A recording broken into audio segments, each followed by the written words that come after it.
क्या सोच रही हो? हम ये सोच रहे हैं कि जब भी कोई लड़की किसी घर में शादी करके जाती है उस दिन उसे उस घर की बहुत बड़ी जिम्मेदारी दी जाती है। कौन सी?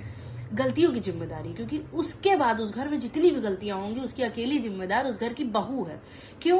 क्योंकि अगर उसका पति दुबला है तो इसका मतलब उसकी पत्नी जिम्मेदार है, अगर उसका पति बहुत मोटा है तो भी उसकी पत्नी जिम्मेदार है कि कोई उसकी फिटनेस का ध्यान नहीं रख रही है, अगर उसके पति के बाल कम हो रहे हैं इसका मतलब उसकी पत्नी उसको इतनी टेंशन दे रही है कि उसके पति के सारे बाल ही गिरे जा रहे हैं, अगर पति बीमार है इसका मतलब कि बीवी उसका बिल्कुल ध्यान नहीं रख रही है, और अगर उसकी बीवी खुद बीमार है तो जब वो खुद ही का ध्यान नहीं रख पा रही तो पति का क्या ध्यान रखेगी। चलो जैसे तैसे पति के साथ हो गया, अब आता है बच्चा जिसको ला के उसके बाप का फर्ज खत्म हो गया। अब उस बच्चे के प्रति भी उस घर की बहू की जिम्मेदारी और बढ़ जाती है, उसकी गलतियों की जिम्मेदारी एक लेवल ऊपर हो जाती है। क्यों? क्योंकि अगर बच्चा बीमार है तो उसकी माँ जिम्मेदार है, अगर बच्चा घर का खाना नहीं खा रहा है इसका मतलब उसकी माँ ने आदत ही नहीं डाली, अगर बच्चा खेल रहा है शैतानी कर रहा है जो कि उसको उस उम्र में करनी चाहिए इसका मतलब उसकी माँ ने उसको कायदे का नहीं सिखाया, इतनी शैतानी करता है, पूरा घर फैला हुआ है।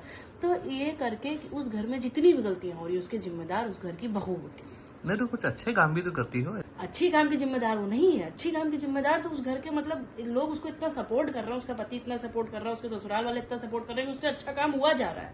वो इस लायक थोड़ी ना कि अकेली अच्छा काम कर ले, अकेली वो सिर्फ गलतियों की जिम्मेदार है, सिर्फ गलतियां कर सकती है अकेली। तो उसमें हम क्या करें फिर अब?